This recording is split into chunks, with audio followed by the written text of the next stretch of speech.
Hello, what's up? What's going on? What's good, everybody? Here we are. It is Wednesday, April 24th, 2024, 42424. And yes, since it is Wednesday, yep, that's right. It is the Boxing Source midweek report.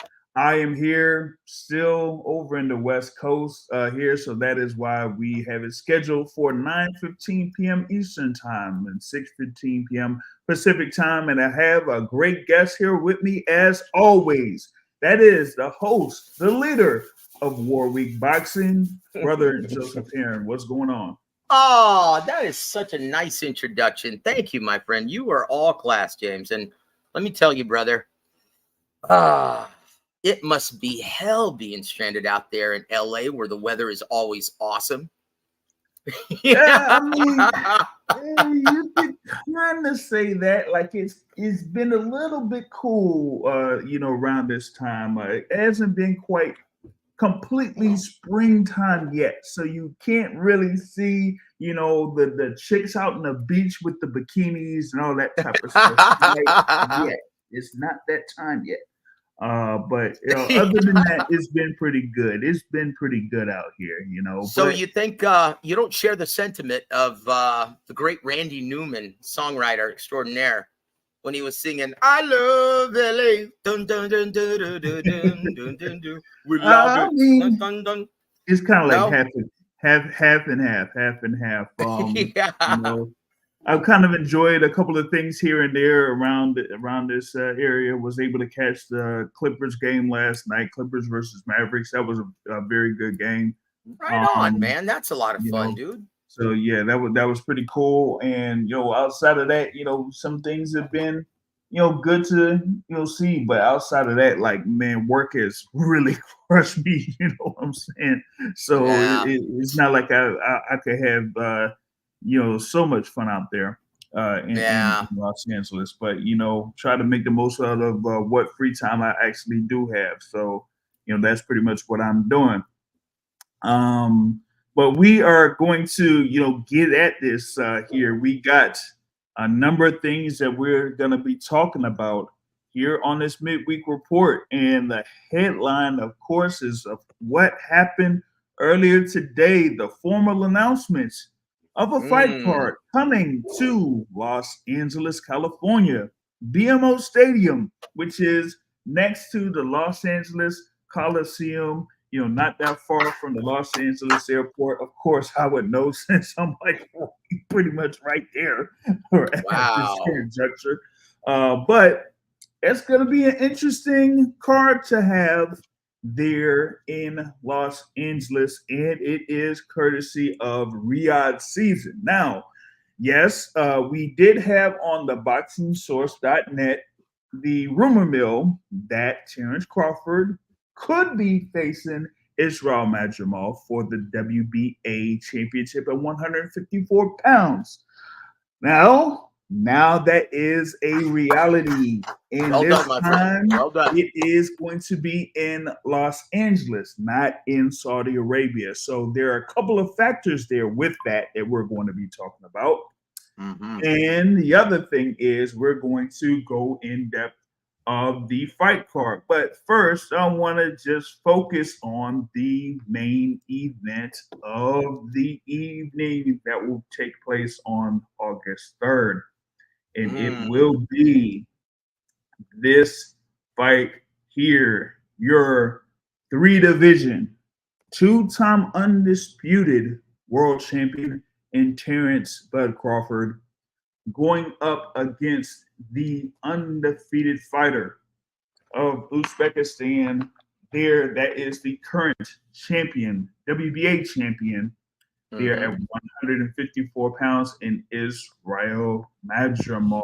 And yes, when we initially got word of this fight taking place, it was like, wow, this is a very interesting matchup that they came up with here between Terence Crawford and Israil Madrimov. But I think what had happened over the previous few weeks, particularly what took place on March 30th, really affected what went down afterwards and kind of led to this being the fight that would happen at 154 pounds for Terence Crawford. So they had pretty much talked about it, that it took, pretty much like developed within 2 weeks and then was finalized in the 48 hours or whatever it is.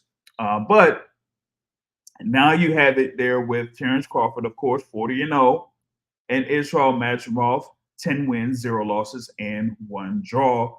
And this will be Madrimov's first defense of that WBA super welterweight title after winning it against Magomed Kurbanov, that is, where he beat him up there over the course of 5 rounds and ended up getting a stoppage. But this is, of course, a significant step up in class, to say the least. What did HLD call him the other day? Kardashian? Oh, I have no idea. David Kardashian? Yeah. Look, Avanesian, right? He's no Igas Kavalyaskis, and he's no Izzy Madrimov. And the reason why I bring up Igas Kavalyaskis, if you look at how they fight and you look at their power, their deceptive speed, their brilliant counterpunching ability, how dangerous they are for all 12 rounds. Yeah, it's almost a carbon copy. I can't say that I've ever seen Madrimov hurt, but I've never seen him in the ring with a Virgil Ortiz or Terence Crawford. We're going to see it, though. Thank you, Saudi Arabia. Thank you, DK. And thank you, everyone involved, including Al Heyman, believe it or not. How do you like that? Yeah. I've seen a couple of comments where, they a lot of people have been shocked to hear people who think Turkey LLC and Al Heyman at the same time. Yeah. Well, look, you know what they say, James? Necessity is the mother of invention. And this is why I always urge everyone, no matter what kind of disagreement you have, no matter what kind of bad blood you may have, keep it to yourself and don't ever burn any bridge in boxing, because you never know when you're going to need that person. Like we always talk about on this show as well as mine, boxing is a symbiont industry. So fans, quit the pom-pom waving. Oh, I favor this platform and not the other. I hope it goes out of business, because it's all one business, guys. We all work together for the better, for the greater good, for the good of the fans, to put together the best fights possible. And so that means, once again, guys, the health of one promoter greatly, the success and failure of one promoter greatly affects everyone else. So support everything. Yeah. And I can't make that any clearer, can I? No, you can't. And it kind of like goes into what I would say there in reference to Terence Crawford, because this is now a barometer of seeing what Crawford's star power is, after coming off of his win over Errol Spence Jr. for that undisputed welterweight championship. So this would be a good gauge putting it in Los Angeles. Of course, it's going to be good out there in the summer. So we're going to see how he will be able to market towards people with this type of a fight, given that Madrimov, from a quote unquote casual perspective, wouldn't be as known as many other guys, particularly within the 154-pound division. Now, I want to add in another great guest to talk about this press conference and this particular fight. Hopefully, I don't know if he was out there for this press conference, but he definitely was in the area, and that is our guy from Bunch Boxing, Most Valid Opinion, Mr. MVO Matt himself. What's going on, man? Woo! Al Heyman has entered the chat. Woo! Hey, hold on. Let me do some entrance music for Matthew.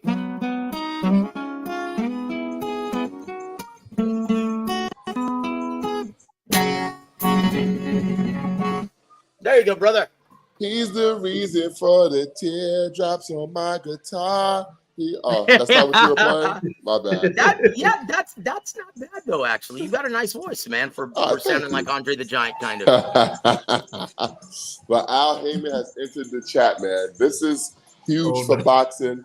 This is monumental for boxing. This is what everybody says they've been waiting for. They've been waiting for everybody allegedly to all work together to make the biggest, best fights and cards possible. So I am hoping that the reaction is universal praise for all people that's involved. You got Naturals, you have TGB, you have Salida, you have Golden Boy, you have Warriors, you have Queensberry. Everybody is on this card except for one, Bob Arum. But we'll get into that a little bit later. But what I wanted to talk Top Rank's gonna do what's best for Top Rank. What I wanted to get into was this matchup with Terence Crawford and Israil Madrimov.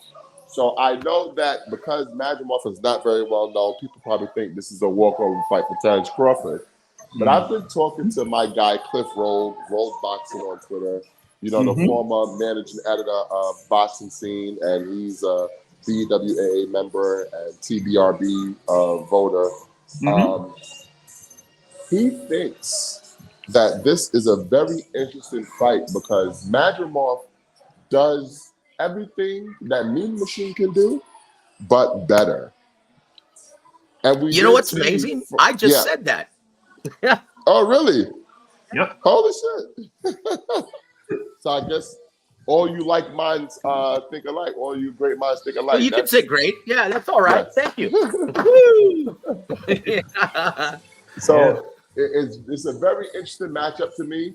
Obviously, this guy is going to be the biggest guy that Crawford has faced.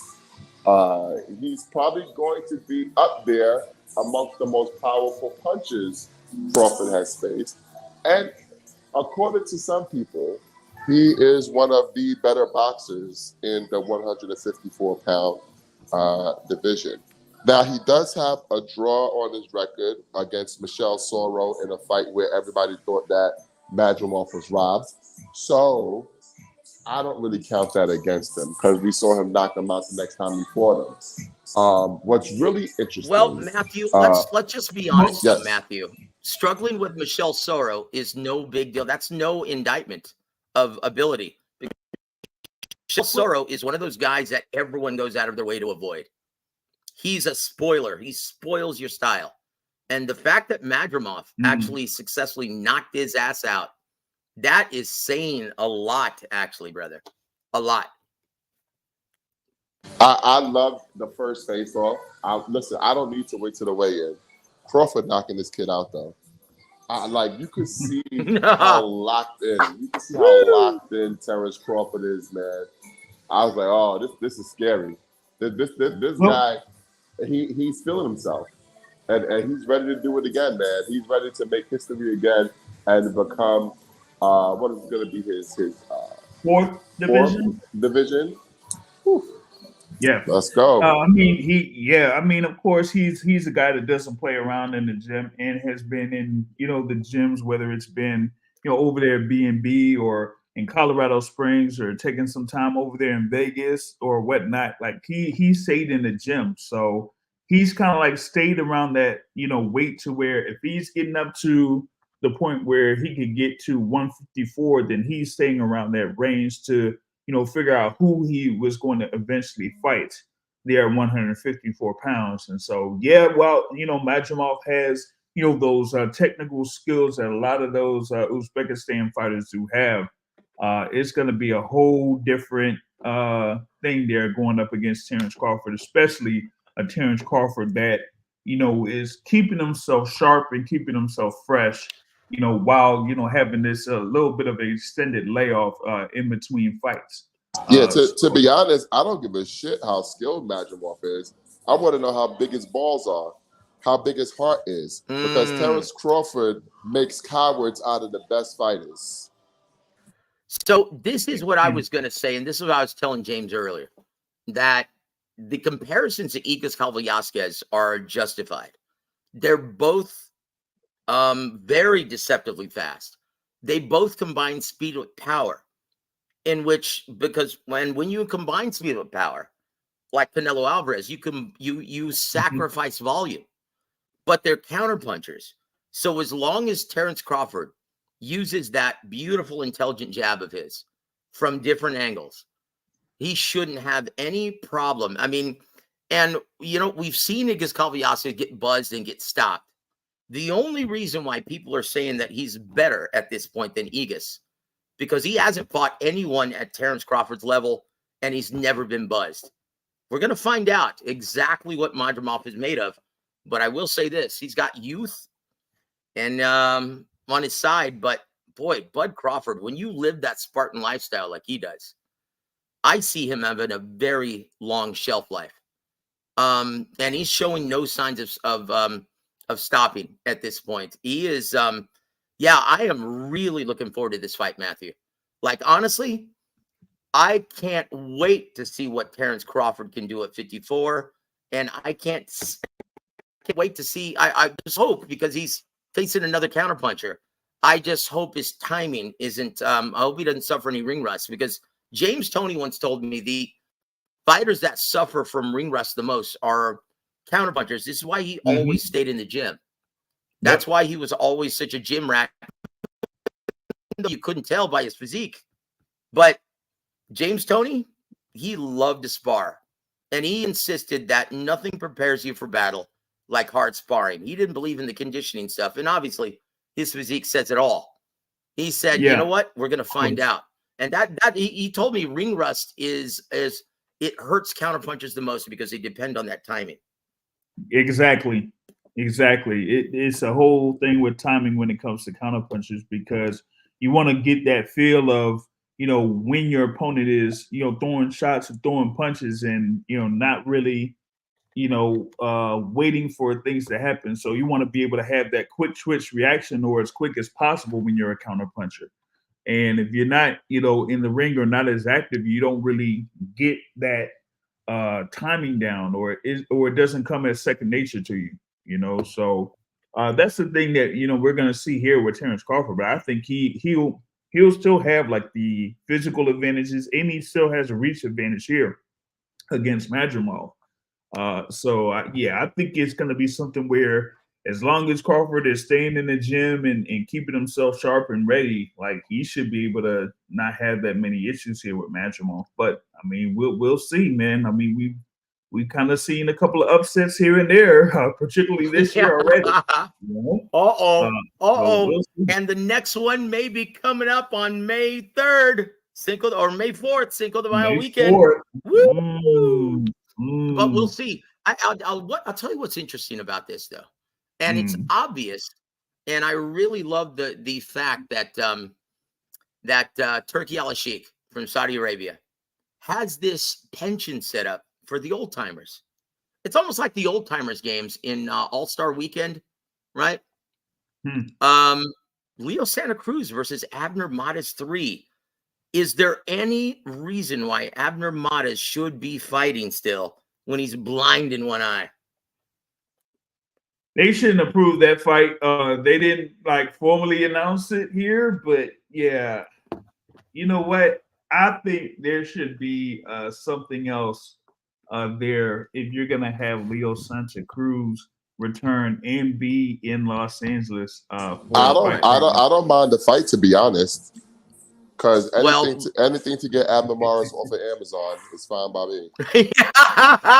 Woo! You know what, brother? I'm glad you said that, because I don't mind Morrow, especially now that I've heard Jim Lampley just go off the rails in the crazy train, right?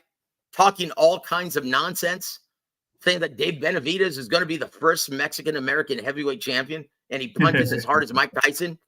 Come on now. It's time to be put out to pasture. But yeah, man, Abner Mares is shockingly terrible. That color commentary.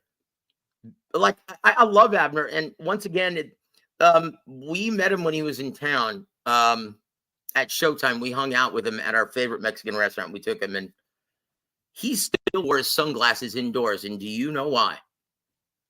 Like, Joel Diaz, he's got the same issue. His one eye is pointing in the opposite direction. Oh, man. And he doesn't like people looking at you. He's got kind of a complex Oh, about so that. we got the Trevor Farmer? Uh-huh. Okay. And so I'm like, how is he going to get approved to fight? I have no idea. I don't think he will be. I just don't think he can be cleared, man. I don't think so either. Not as strict as the California State Athletic Commission is, but right, exactly. Would you like to talk about the return of the big snicker, Andy Ruiz versus the big cheat, big baby Jarrell Miller? How do you like that? Oh man! Oh, you know, I'm thankful to God that I'm back. I took a long layoff, but I'm good. And I know it's Jarrell Miller. We like brothers, but business is business. And I've got a tattoo on my ass. Like, oh yeah, we got this. We got this card, man, and that's part of the card there in the heavyweight division. You got the two beefy men here, as MVO says, and you got a very active guy with active hands, Andy Ruiz, and a guy that hopefully has active hands at this point in his career in Jarrell Miller, because he really stunk up the joint against Daniel Dubois in his last fight. And with that being said, this is still a good heavyweight matchup to add to the card. That's part of this undercard.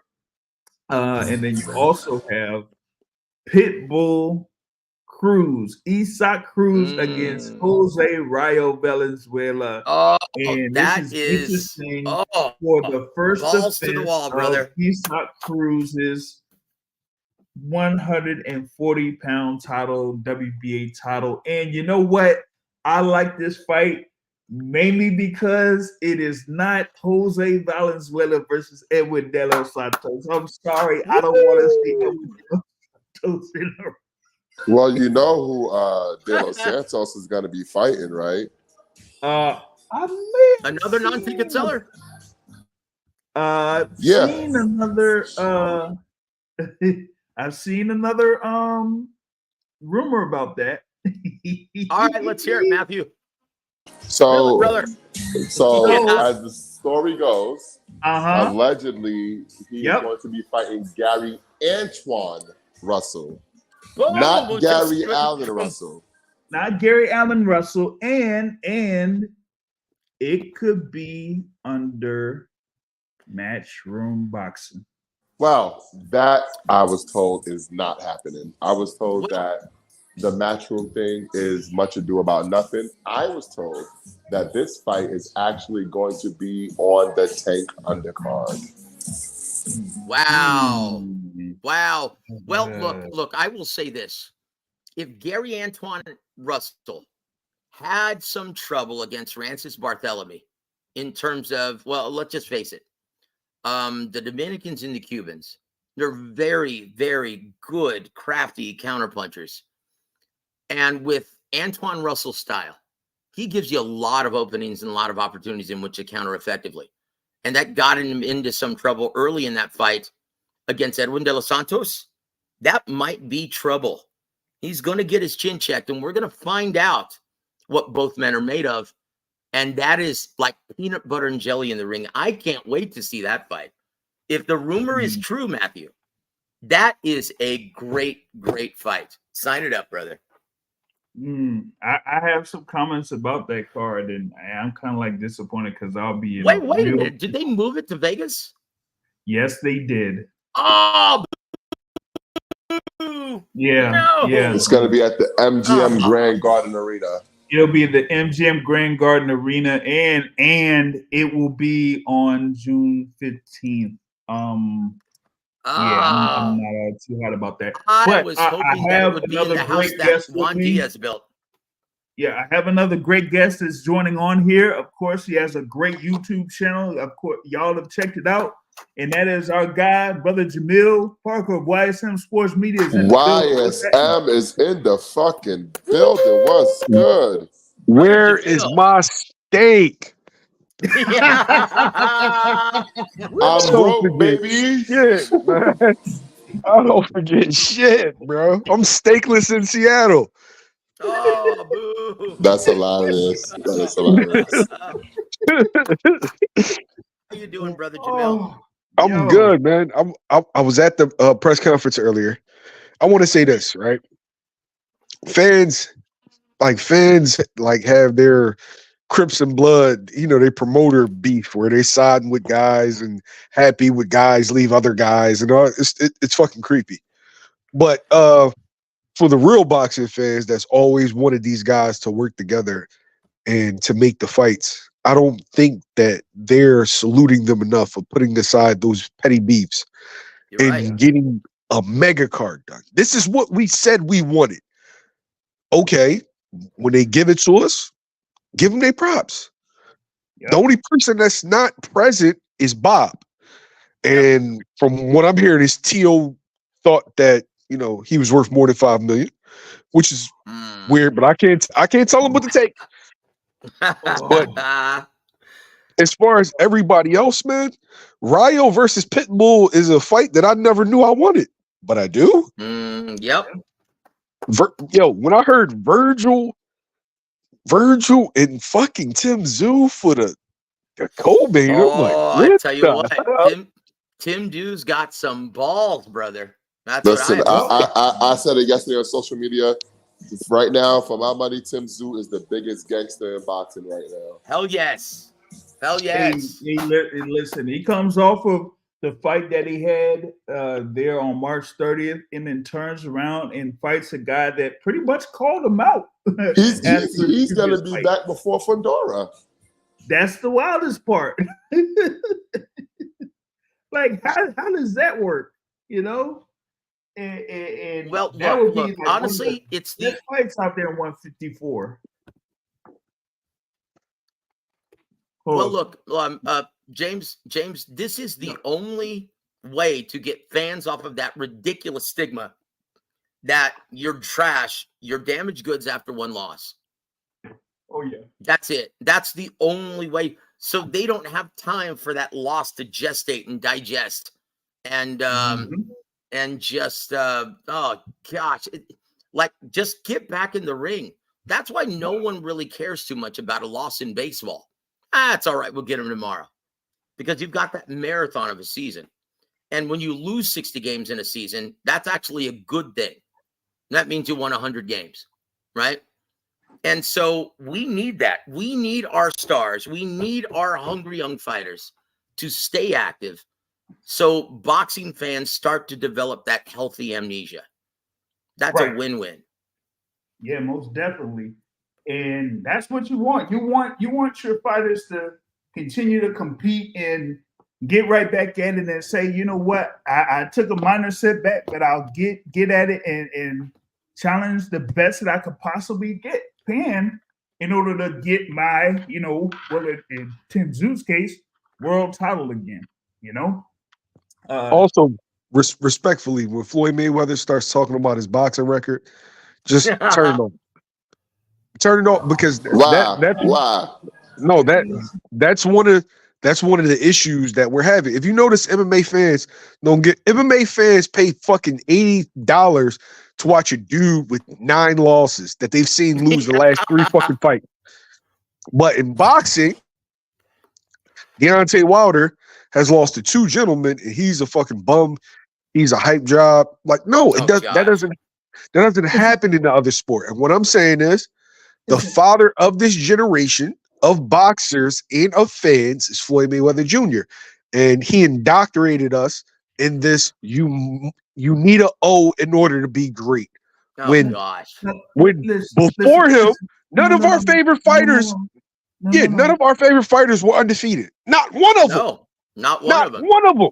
It used to be a saying. It used to be a saying back when fight fans were sane.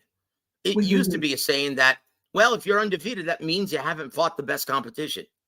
See, but I don't like this blaming of Floyd thing, though. Wait, hold on. NVO, YSM, Joseph.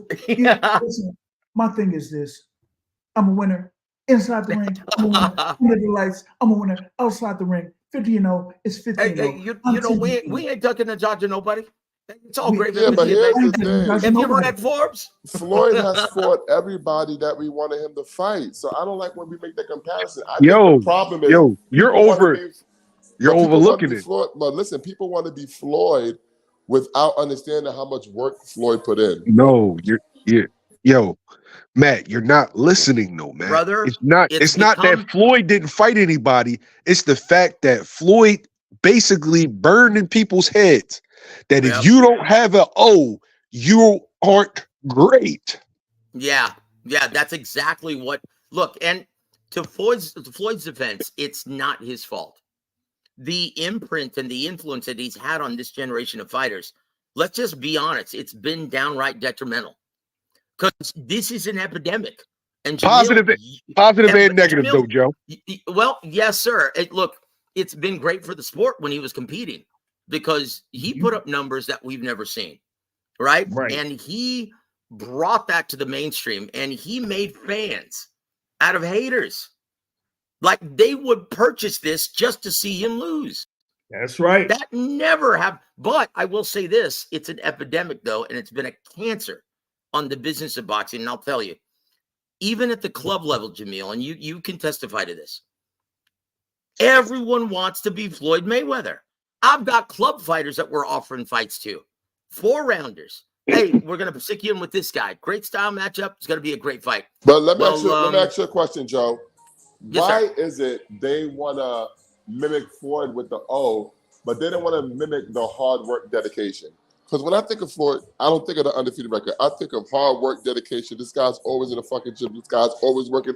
He's doing real pad work. People look at the pad work that he do and think it's flashy, but if you look at his pad work, it's actually stuff that he does in the fights. So they don't look at which pad work? Which pad work? The shit with Roger? Yes. Stop. The shit with Roger. The shit with Roger was nonsense, bro. No, that's not his. Wait, listen to me, MVO. That's not his real pad work. He showed his real pad work after he retired. That wasn't real pad work, bro. That was not real pad work. Look, Matthew, when have you ever seen him throw a 24 punch combination in the ring? He ain't have to because he knocked him down with one punch. Dude, come on. Look, that was just to get warm with his real hands. Joe, I talked to his dad about that. He disciplined them with the right hand. He didn't have to throw 20 punches. They knew not to come in. All right. Ricky Hatton, check hook. Ricky Hatton, check hook. Come on, man. Pacquiao hit Pacquiao with that body shot in the second round. Pacquiao didn't want to fight no more. All of a sudden, his shoulder hurt. Matt, what I'm saying is, all right, let's look at LeBron James, right? LeBron James created a certain culture in the NBA. Yep. Like for all his positive, there is some negative to his effect in the NBA. His effect he created that family and friends bullshit. Super friend, right? Yeah. That didn't exist. Okay. All right. Wait. Yo, JR, it didn't exist. Now, what you had really aging superstars that was on their way out. Then they would team up to get a ring. But now you have guys in their fucking prime. Dude's 24 years old. Hey, yeah, I want to go play with this guy. That didn't exist before Brian. Yeah. That is to be fair, that didn't begin until basketball became an Olympic sport and pros were allowed to compete. Then we had the dream team, remember? That's when that idea gestated. Now, I can't pin that all on LeBron James, but yeah, he made it into an art form, didn't he? No, when the decision happened, right? Yeah. It was Bron. Yeah.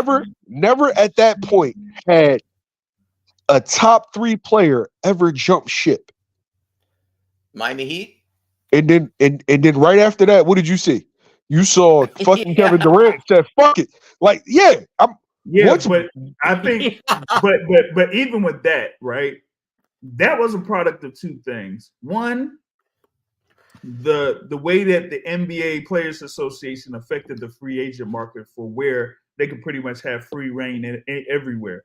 Because pretty much like 10 to 15 years before that, those players couldn't move for shit.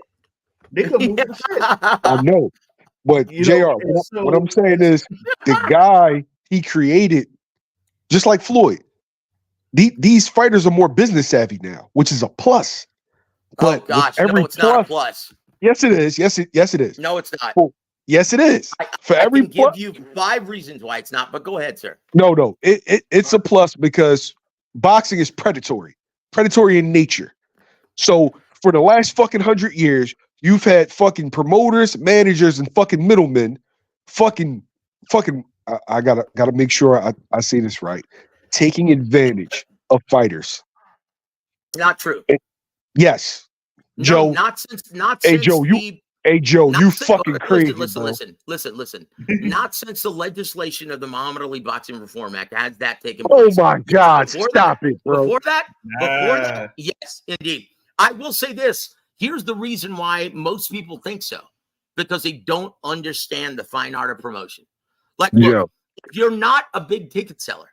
Joe. Even with that, Joe. Listen, no, if you're not a big ticket seller, there's only one way to increase your market value, and that's fighting the best available. You've got to be stuck into top 50-50 fights. That's not do this for a living, bro. I'm a promoter. Joe. Like, do you really want to have it? Do you really want to have this conversation? Yes, sir. Look, there's a reason why San Antonio has the healthiest market in America in terms of club shows. Dude, we get 5,000 people consistently to our shows. And you know why? Because we think about the fans, and we stick non-ticket sellers in 50-50 great matchups. And then we start to see their level of attraction rise, and they start to nurture them into ticket sellers. That's the only way to do it. And if you think that's taking advantage of them, well, then I'm sorry, you don't understand how this thing works. That's it. But here's go ahead, JR, because he's looking at one aspect, and then just go ahead. He's lucky that we're live and I can't say names, but I'm on Joe's ass right now. Go ahead. Oh, no. So what I'm saying is that there, in reference to this, there are different situations in different places when it comes to the business of boxing. So you could have on one side where all parties are working very well and have a consistent thing that's going on, but at the same time, you still have these your elements within the sport of boxing where fighters are getting gypped, fucked over, shafted, and everything like that all across the board. And so, yeah, you could have it, like you give the example there for San Antonio, but it's not quite like San Antonio everywhere. That's my thing. That's because people don't know the fine art of promoting. I was lucky enough to be mentored by the greatest who have ever done it. I get it, but I mean that's just one element of the whole thing with the boxing game. The whole thing. The thing about it is that there are many examples where there are too many hands in the pot, and that's where the problem is. Hey, yo, you notice that Joe just focused on one aspect. He just mentioned promoting, and I named numerous things. But let's play a little game, and then we'll get back things on. Like what numerous things, bro? I said promotion, management, and middlemen. Right? Okay. That's what I said. But let's play. What middlemen are those? Joe, let's play a little game real fast because yes, sir. Go ahead. I like games. I have to be careful. I have to be careful. No, spill it, my friend. No. You're not getting me. Yo, you're not gonna get me jammed up capping on here, right? Yeah. Okay, so let's play a little game, right? Love your gamesmanship. Go ahead, dude. We can talk about two different things. Do you want to talk about brokers that shave off the top? Wink, wink, brokers? Joe. Wait a minute. Hold on. Wink, wink. Talking about wink, wink. We want to talk about Wait. We want to talk about brokers that shave off the top to where it's here a promoter goes to this broker. Hey, I got 20,000 for this fight. You're 10 rounds. Who have points on certain fighters. Wait. No. So I got 20,000, 10 rounds on TV. Find me a guy. And here that broker goes, oh man, yeah. 10,000. I got 10,000 for you to fight this guy, and he pockets the 10. That's good for the You know sport. what? You know Is what? that good for the sport? No. Hell Is that no. good for the sport? No, hell no. Of course not. But you know Does what? that happen? Does that happen? Well, let me tell you this. Does it happen? Just answer the That question. happens here. No. Listen. That's a loaded question. Okay, so I'm going to tell you the answer. That's a loaded question because those guys don't last in this business. Because this is, and you know this, and this is why we're talking about this. This is a very small symbiont community, the boxing community within the U.S. market. Okay, we all know each other. We all work together. So if you are running shady shit with any fighter, yeah, that spreads like wildfire and no one wants to work with you. Those guys, no, those guys do not work in this business for a long time. Hey, JR, I wish we weren't on live. Dude, name drop then, brother. Joe's capping right now. Joe's capping right now. No, I'm not. Joe's capping right now. Are you talking about Rick Glazier? No, I'm not talking about anybody. I'm just saying Joe's capping right now. Come on, Joe. Let the balls hang, brother. Come on now. You ain't no. Okay, and then JR, and then we're gonna go back to Riyadh season. You have managers that's in line with promoters, right? So the promoter is controlled by the manager, right? And then no, that's not true. Wait.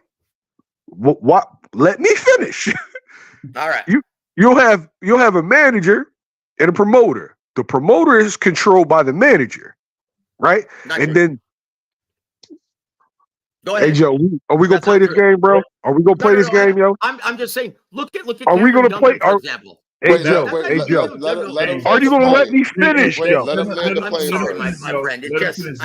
It's my old man non-filter. My apologies, sir. Go ahead. So the promoter is controlled by the manager. I'm talking about it's a couple specific situations. Promoter's controlled by the manager. It has a co-promotional deal with a bigger entity. How much are they taking from that fighter? Sometimes if it's on another promoter's card, depends on their contract. It can be 10% and it can be as high as 35%. Yeah. So let's just say they give this kid, top kid, get his kid a healthy signing bonus, right? So with that healthy signing bonus and that stipend, that comes with 33 1/3. What? Are you referring to Cameron Duncan? No, I am not. Because that would be spot on if you were. I know he's not here to defend himself. I'm not referring to anybody. Because that's spot on. Look, there's a reason. Cameron Duncan used to be one of the most powerful managers in boxing. He had the gravy train. He was in bed with Top Rank, and they loved him. But he got too greedy, and he did exactly what you were talking about. And guess what? Top Rank, shit canned his ass. So when you say managers control the promoters, that's a flat out fabrication, bro. No. I didn't say that managers control the. You're making it seem like I'm saying it's uniform. I'm giving you specific situations that I know about where there's managers that control certain promoters. They have co-promotional deals with bigger entities, and then they taking a chunk out of the fighter's ass, which would be 33 1/3, whatever the promoter's actually paying, or they want fucking POS contracts where they just shaving off the top and you don't even know exactly what they're taking. Well, that sounds to me like you should have hired a better attorney. Now, look. All I'm saying is this. Al Heyman, yeah, he did exactly what you're referring to with Golden Boy. And then when he formed PBC, he gutted them and left them for dead. And why? Because he could. And once again, he was paying them inflated purses. So the fighters were still getting taken care of. But when you pay out inflated purses, that's where it started. The demise started in the American market. Because when you pay out inflated purses, okay, it sounds good in theory, but it never ends well for the health of the sport. Then it makes it virtually impossible to put together the best fights possible. And then enter Turkey al-Sheikh, Saudi Arabia. That guy could prove to be the savior in the American market. Or he could kill it. Or he could kill it. Yep. It could be one of yeah, those two. but look. The fact that he's that's putting part of that's part of the main question. Yeah, the Are fact they that taking over boxing? Look, the fact that he's staging this fight in America says it all, and it changes my entire point of view of this. Before, I was like, dude, when have paying out inflated purses, when has that ever ended well for the health of the sport? It never ends well. Never. It never has ends ended well, ever. But the fact that he's putting this event in America tells me that he's concerned with the health of the sport, and he's in it for the long haul, and he understands the importance of a healthy market in America. That tells me everything. And he's planning on an event the following month in London. Yeah. Here's the only problem with that. And like I said, we'd be having a different conversation if this wasn't on live. But the only problem is he's going 200, 300, 400% above market value. Oh, right? Boy. Well, if you notice this though, look at Terence Crawford. He's going 200, 300, 400% above market value. Now, one thing that we know about fighters, and for all good Al has done, for every plus, there's a minus, right? Oh boy. Yep. Big and time. So what happened was all of these guys got used to getting certain purses for certain opponents. And so they stopped wanting to get in the ring for no. So that Turkey could have that same effect. I mean, it could be he could save it or he could kill it some more, because we seen it with Al. You got fucking Danny Garcia making millions to fight Rod Salka. What the fuck? Yep. Keith Thurman. He turns into a part-time, a semi-retared fighter. Now look. So notice though that most of the guys that he's actually given these inflated purses to are at the tail end of their career, respectively. Like Terence Crawford, let's just face it, he's on his victory lap. Like, think about realistically, how much longer does he realistically have in this sport? 2 years. Tops. Yep. Tops. So, guys, I have no problem with him giving fighters, all-time greats, their golden parachute. I have no problem with that. And once again, just like you stated, Teofimo, he priced himself out. That means... Oh, my God. Who was the opponent? Who's the opponent? Teofimo? Yeah, who's the opponent? Who did they offer for the 5? Look, all I know is that I'm not sure, but the fact that he thinks he's worth more than that, okay, that speaks volumes. And that's not the first time. They were supposed to make Teofimo Lopez and Ryan Garcia in Saudi Arabia earlier this year. Wow. And Teofimo once again priced himself out. Oh yeah. That was that was what they were kind of scheduling for around February, right? That's right. Yep. And he priced himself out of that one too. So once again, this space cadet, he's not living on this planet. So that's an anomaly. You mean the guy that's fighting in the 5,000 seat Hulu? That guy? That guy, yes. He still thinks he's the next Floyd Mayweather, and he's acting like he already is. People misconstrue good win with drawing power. Yep. Like someone was trying to tell me that Tim Bradley, he was a mainstream guy. Oh, he was a big attraction. No, he wasn't. When? Exactly. He was the beast. Honestly, the best comparison you can make. Fight. He had the skill set to face all of the elite, all of the big attractions, but he was always the B-side. And whenever he was a headliner, he was at the Bell Center in Montreal. He was in Carson, California. He was at the Thomas and Mack Center. They never featured him at the MGM when he was a headliner for a reason, unless he was fighting Manny Pacquiao. Or one Manuel Marquez. No, that was at the Thomas and Mack Center. That was at the Thomas and Mack Center. Yeah. Yeah, that was. No B-side guy. And it's cool. He's a B-side. Yeah. So my point is, these guys don't know the difference. Fans, they don't. They don't understand the business of it. And that's why I enjoy having these conversations, Jamil, James, Matthew, because fans actually start to get a sense of what this business is actually like and what's more important. Like someone was trying to tell me, Jake Paul isn't shit. I'm like, in Jake the ring? Paul's great. I said, in the ring? Sure, he ain't shit, but he knows this. Word. Honestly, but for the business of boxing, that fight is going to be the biggest attraction, the biggest event of the year with Mike Tyson. As long as they have real boxers on the undercard, I'm happy. Real boxers. And guys, best part, they're building that bridge with that relationship with Netflix. This could be potentially humongous for boxing. We just have to hope that it sizzles like Ryan Garcia and Devin Haney did. I'm making that segue again. That will be the most watched fight of all time. Yes, sir. Yes, sir. Netflix? 260 million subscribers worldwide. It's going to crack 200 million. Easy. And so once again, it's important that people have that concept of building their level of attraction.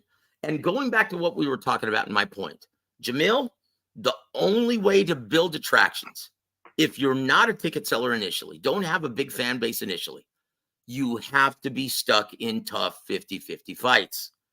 There's no other way around it. Don't try your Floyd Mayweather impression when you're not a ticket seller. It doesn't work. You've got to be willing to fight the best. And if you think that's a promoter or a matchmaker or a manager taking advantage of the situation with a fighter, then you way off base. Yeah, but I didn't say that, though.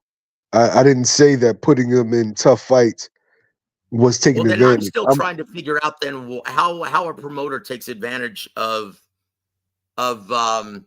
fighters these days since the Muhammad Ali Boxing Reform Act. So what they do then, they've turned the racket around and they are charging networks, platforms, exorbitant amounts of money. Inflated, but that's what Eddie Hearn's doing. He's making a killing off of these guys, and he's paying a guy like Duran Ennis an inflated purse. Look how much did he win the purse bid? He's paying for Cody Crowley over $3 million rock. Oh, that's gonna be like, almost what, 3.9? Hey, yo. 3.9 million was the winning bid. Being that I can't speak the way I want to speak, let's change the subject. All right. We're gonna have this conversation again, Joe. Then I'm gonna start naming names. You have my invitation on the channel because I'm in this business. Everyone already knows that. And so I have no problem name dropping, brother. If it's the truth, it's the truth. And so bring your truth to my channel, my friend. Anytime. Oh, no. I'm not doing it. No. Well, you have my number, bro. You have my number. This will be fun. Yeah, I got you. Yeah. All right. Shout out to Pound for Pound Sports Entertainment for the super chat here. Everybody hit the like button on the YouTube. Y'all jump on YouTube, hit the like button, and hit the subscribe button up in here, man. Shout out to Matt Gomez in the building as well on the YouTube chat, man. West Coast Matt, and well, we got an East Coast Matt, here in the building as well, man. Hey, yo, what do y'all think about this, real fast, George? Robbie Davies Jr. versus Sergey Lipinets, Pro Box, May 8th. I love what Pro Box is doing. I absolutely love it, but people, real diehard fans of the sport, need to realize what kind of product they're getting for free on YouTube. Guys, if you're a real fan of boxing, tune in. I'm every not. Wednesday. Let me know when they on the big card. Whoa, Matt. Come on. Matt, whoa. Here we go, Matt. Mr. Big Events. You don't like Pro Box? No, bro, you got it. Listen, I only like big events. Why? Oh, well, you would hate all my fight because cards. I am a casual. I am a casual. Yeah.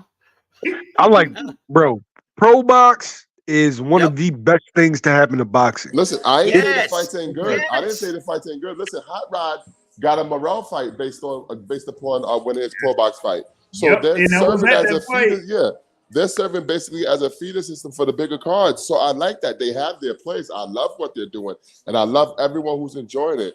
But I ain't gonna dedicate no motherfucking time to watching it. Real boxing.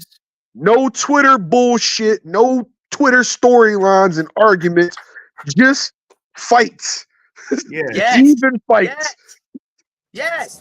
Well, I like a good storyline. I like wrestling. Ooh, So. the body You're shot. you're one of those He likes elitist the fight gossip. fans. He likes Oh, you know what? the I chatter. only He watch the likes ones on. the Jeez. chatty patties and all that type of stuff. Yeah, I love that shit. I love that shit. Okay, that almost that's pretty much a segue to the next topic. But I wanted to finish up with this whole thing with this card, man, because I'm loving it.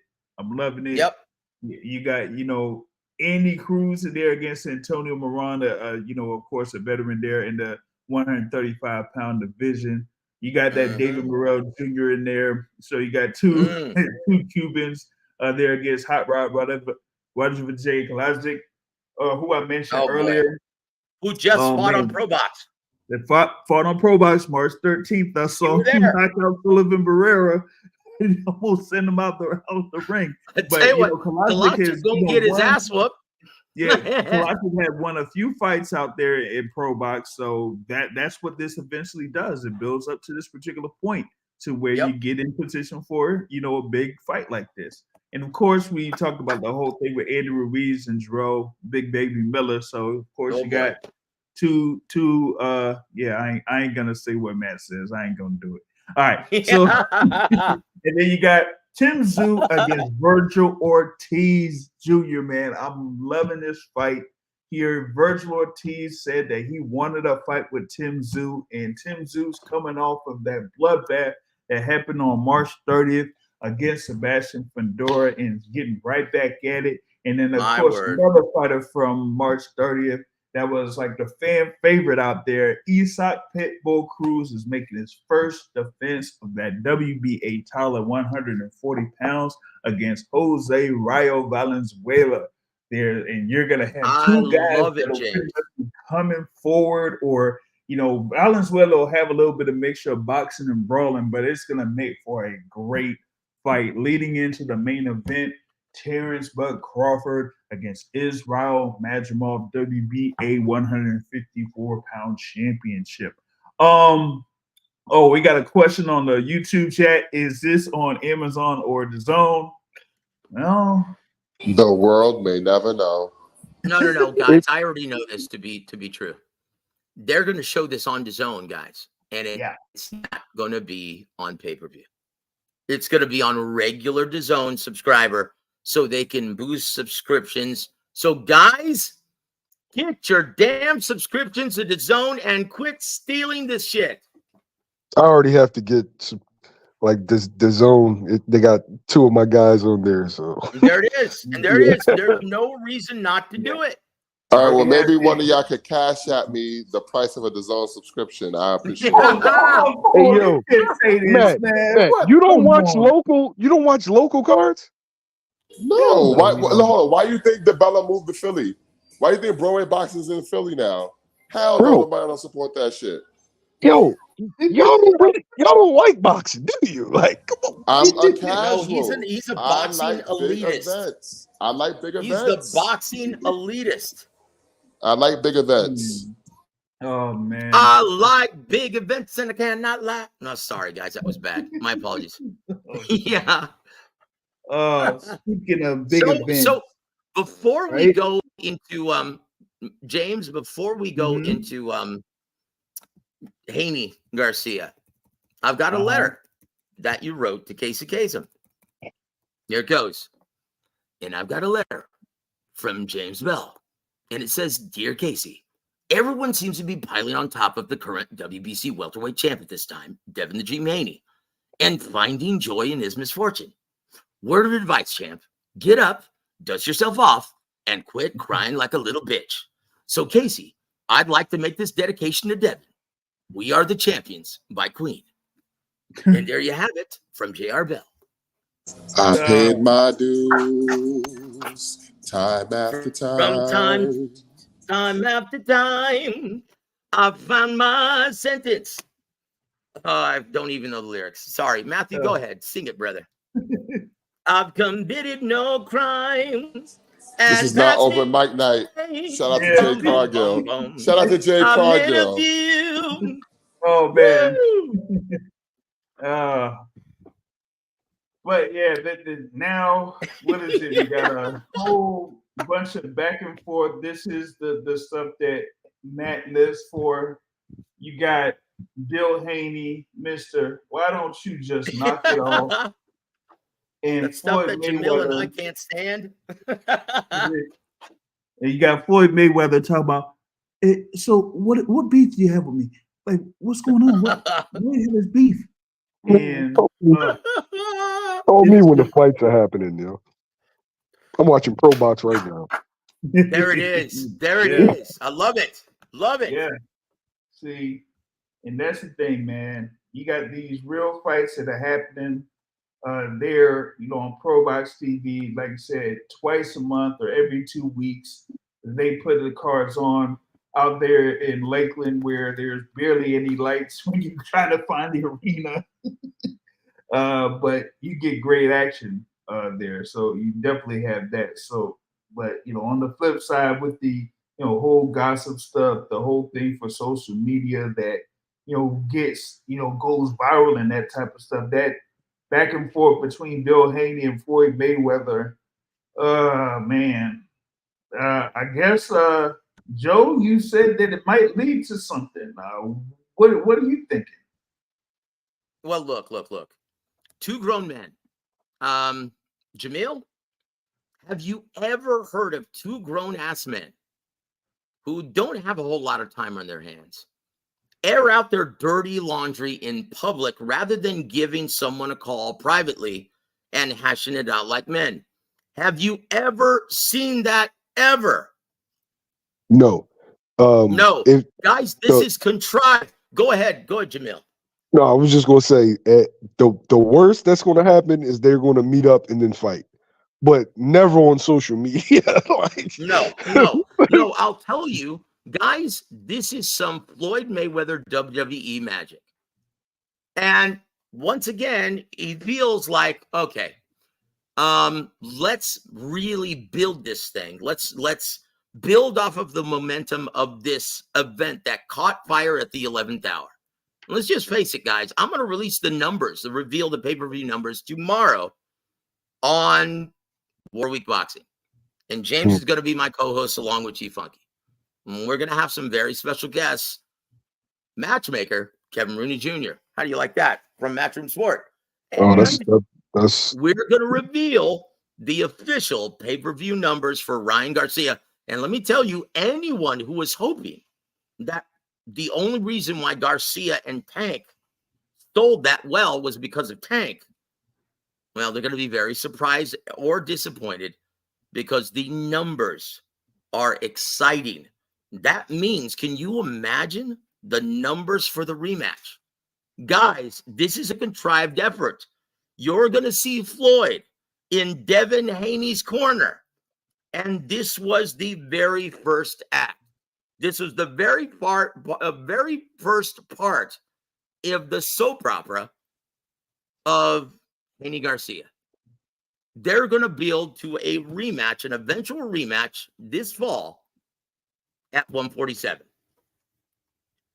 Oh, hey Joe, I want to say this. Instead of Floyd arguing with Bill Haney online, how about he actually do the job that the fighters are paying him to do and promote them and keep them active instead of them being on the fucking shelf? Well, look, right. Jamil, you know this. You know this. I'm sorry. Go ahead, James. I'm sorry. My apologies. To his point, because you had a certain guy, a certain young man that's over in the Washington, D.C. area by the name of Jaleel Major Hackett that had really got in a real spat because of the way that Floyd Mayweather and TMT Promotions has kind of handled things, particularly when they have just featured a guy in Carmel Moulton much more than well, he ain't there no more. Get over it. He'll be all right. Look, I will say this, right? Floyd right now, he's been humbled by the business, right? Because what do you call a promoter without any TV dates? A glorified manager. That's it. And without any TV dates, yeah, TMT, yeah, they're competing right now with Manny Pacquiao promotions. In fact, I think Manny Pacquiao, they're getting more spots. Yeah. Oh, yeah. So yeah, TMT, yeah, they're fighting to stay relevant. Leonard Ellaby, fighting to stay relevant. A lot of their fighters are jumping ship or they're cutting them because they don't have any dates for them. And unfortunately, they never went to the school of Don Chargan and can make money with club shows and sponsorship alone. Without TV dates and without depending on that big licensing fee. Like Jamil said, they can't shave off the top. Yeah, because it's just not there. You've got to create it. And you've got to turn guys into legitimate ticket sellers in the metropolitan area. I've told you this for years, Jamil. Why Cameron Duncan didn't have their superstar, their potential pound for pound best, competing off TV, becoming a big ticket seller in Philly. I will never understand that. Because that's what Russell Peltz would have done. Do you think Russell Peltz depended on TV dates? Fuck no. No, that's exactly what we're doing. And guys, on my May 11th card at the Social Spot in downtown San Antonio, we are going to be featuring 3 prospects signed by Louis DeCubas and PBC. And we are the breeding ground.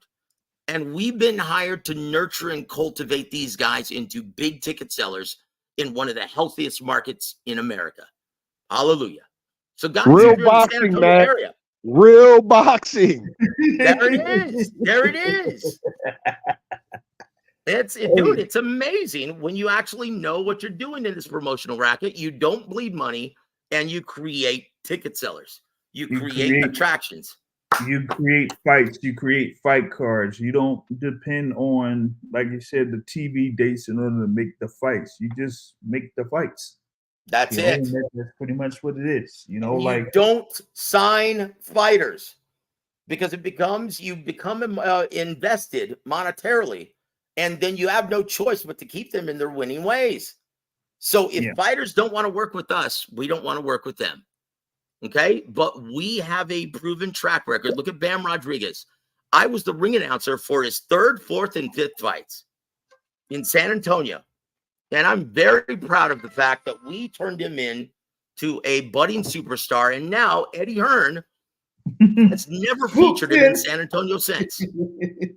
So we built him into a ticket seller. Wait. So you saying, and mind you, I like Eddie because I like Eddie because he's willing to take risks. But you're telling me that Eddie doesn't have him understand the American market yet. He doesn't have him headlining in a top 10 city in the United States? No, I'll be more specific. The 7th largest metropolitan market in America and the healthiest boxing market in the entire country. And Bam in the Alamo Dome. Bam versus El Gallo Estrada. 30,000 seats, easy in the Alamo Dome. And he's got him fighting in Glendale, Arizona. What is everybody's fucking obsession with Arizona, yo? What is that? Apparently, he probably has some kind of arrangement with the, I think it's the venue that hosts the hockey team there in Phoenix. The Phoenix hockey team has moved to Salt Lake City. Yeah, they're going to be in Salt Lake City. Okay, then maybe that's what they're desperate for talent and they're willing to pay Eddie Hearn a healthy cycle. Not only that, that's the only thing that makes sense. These gates in Arizona have been very healthy. The Arizona boxing scene, which my homegirl Emily, she is big in the Arizona boxing scene right now. The scene is very healthy right now. There's a lot of money to be made in Arizona. Oh, okay. So give me numbers then. How was the live gate and what was the attendance for Sonny Edwards, Bam Rodriguez? A unification bout. Wasn't that about like 600, 700,000? Hold on. I'm gonna tell you the exact number. Hold on. Let me go. Hold on. Now you're gonna have me go to my man exposing. Arizona does not have lower taxes in Texas. That's what I was we have a show every single week. I don't think so. I do not think so. Arizona lower taxes in Texas. Nah, I don't We see have that. by far the most number of shows every single year in America. It's almost Florida, New York, and California combined now. I like the fact that they're putting boxing in different places. I'm just saying there's been an abnormal amount of cards in Arizona the last 2 years, and But I what don't that understand means, why. Jamil, what that means is Eddie Hearn has an agreement with the venue. That's what that means. Like the only reason why Al Heyman had fight cards at the Barclays is because he got an incredible site fee for each show. So why someone from Tuscaloosa, Alabama was headlining in New York, that's the reason. Because But he's the Brooklyn Bomber. Yeah. So if you stuck Bam Rodriguez, like I can tell you the head count from what I was told by Kevin, I think it was like 7,000 maybe in Glendale for the unification bout between Bam Rodriguez and Sonny Edwards. If you have that fight in the Alamo Dome, easily between 20 and 30,000 fans, because he was going to become that night the first ever unified champion in the long storied history of San Antonio boxing. And that would have had the place Jeez. packed out. Dude, Easily. Come on. That's a no-brainer. Yeah. That's promotions 101. Look, Don Chargan always taught me a hot matchup isn't a hot matchup unless it's in the right venue. That's it. Yep. And the thing is, you're gonna have to figure out like how are you gonna have Bam Rodriguez versus Estrada over there in Arizona when you could have had it, like you said, over in San Antonio. In the Alamo City. Right? Yep. Yeah, and Look at here's for instance, for example, Chavez, Pernell Whitaker. How many seats did that sell in the Alamo Dome? 60,000 guys. God damn. 60,000. How much does it sell anywhere else? at the most 15K. Yep, that's it. That's it, guys. So once again, he doesn't understand the market just yet. He's still learning on the job in terms of the American market, but man, he is one hell of a promoter. And just like his dad, he beats his feet. He does interviews. He shakes a lot of hands and he sells tickets. Unfortunately, if he only did it in the right metropolitan area, he would be humongous and he would do wonders for this sport in the American market because he is that good in the UK. Yeah, he just hasn't grasped the thing in the U.S. yet. So I mean, but we'll see how that goes here because I think over these next, I'd say over the summer, he'll have a couple of events that'll definitely build momentum here. Of course, with the thing he's going to be a part of there with the Los Angeles card, but then another one that's coming up soon that we've mentioned there that involves Sharon Boots Ennis there. So I can't wait for that. And we'll get more details on that here over the next few days or so. But all right. Before I roll out, we've talked about this many times over. But Matt Gomez has brought up this question: why was Ryan versus Devin in New York City? Cinco de Mayo, Canelo. That says it all. Yep. Unfortunately, the MGM properties, which own the T-Mobile Arena, they have a blackout. It's 2 weeks, right? Stipulation. Yeah, 2 weeks. You cannot have another major event in that area on one of their properties because it's going to detract from that show. Yep. But Canelo is the biggest star in North America right now. Yep. So not only could that fight not be in the T-Mobile Arena, they couldn't have it at the MGM Grand Garden either. Nope. So what I want to know is why didn't you want to put it in the Staples Center? Or what is it called now? Yes, still the Staples Center. Oh, okay. Yeah, you just saw a game there. Is California taxes worse than New York? Oh, boy. I don't think so. I can't imagine it would be. Well, then again, you're seeing a mass exodus of everybody. Businesses, residents, Everybody's leaving Just Cali. go to Texas. Yeah. Yep. Everybody's leaving Cali, man. Everybody's going to Texas to Florida because the weather is comparable, or Arizona. Yes, sir. Yes, Yeah, sir. Arizona. Yep. So that's what these folks is doing. But look, guys. Look, credit to Matthew, right? So He had Bear the versus balls. Sonny did 200,000, and they sold 4,100 tickets, and they had 86 comps. That's okay. So it was less, because he told me around 7,000. Kevin Rooney, but I think he was being nice. See, that's what I'm saying. Why would you put that fight of the little man in Arizona when it's a true ticket? It's a big ticket. It's a big ticket in the Alamo City where Bam is from. And once again, he's the first ever unified champion in the history of that long storied history of San Antonio boxing. John I'll Michael text Johnson, you the commission report, JR, in case you want to post it on the screen. Hey, let me see what we got here. Pound for pound says, "Hey, we as fools in Florida go back home." Yeah. Woo! Hey, that's the thing, though. Nobody's talking about where he lives in Florida. Nobody's talking about North Florida, Fred. No one wants to go to North Florida. You're that's fine. Retirement Okay? Village, brother. That's Tampa Bay. That's Retirement Village. No. Tampa Central. He lives in Jacksonville. Nobody wants to go up to fucking Jacksonville. That, man. Come on, man. Dude, come on, be nice, man.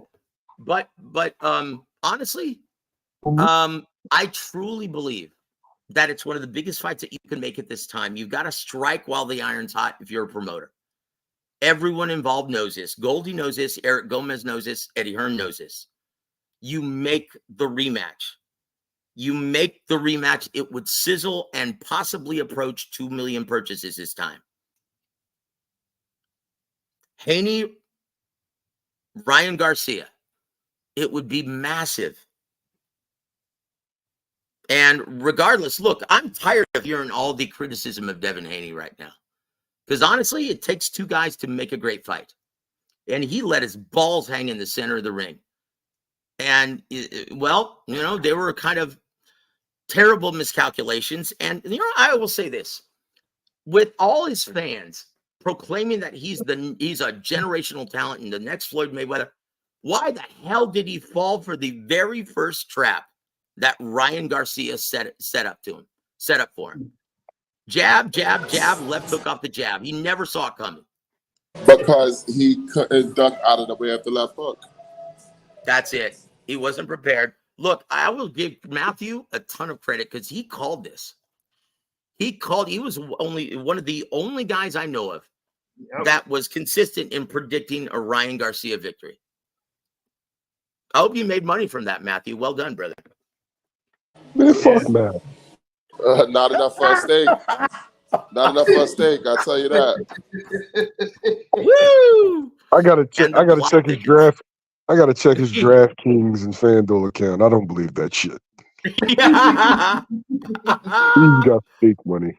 Oh boy, that's not good. So why the hell would you run it back in Phoenix? Why? Yeah. Why? That makes no sense. 41? Ching now, dude.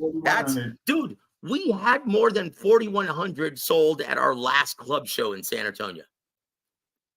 And we're expecting another huge turnout at the May 11th.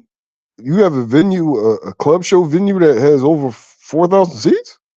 Hell yes. It's it used to be the Shriner Auditorium in San Antonio on 1604. Now it's an outdoor club venue that's massive. It's like a multiplex where it has different types of music in different parts, and it's outdoors right there in downtown San Antonio, called the Social Spot. And we packed that place to the gills. And it was awesome. They said it was by far the best numbers that we had ever put up since opening this establishment. And so we want to do it again. And that's how it's done. Yeah, everyone wins, including the fans. The fighters really turned up for this one, and it was awesome. And guys, I'm going to be calling the live card care of Alamo Media. It's going to be on May 11th.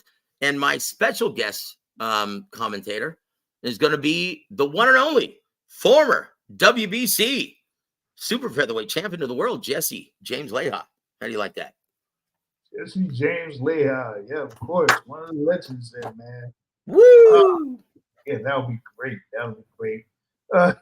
What is this? Matt Gomez says that Devin Haney needs to cross over to Pomac. Yeah, that's not going to happen. It's a great idea, though. It is a No, no. He's going to have Floyd and Bill Haney in his corner this time. That's what this is starting. It's almost like a WWE storyline. Yeah, you're going to have Floyd and Bill Haney on one side, and you're still going to have, Oscar De La Hoya on the other side. And B-Hop and Derek James. B-Hop and Derek James, yep. I love it.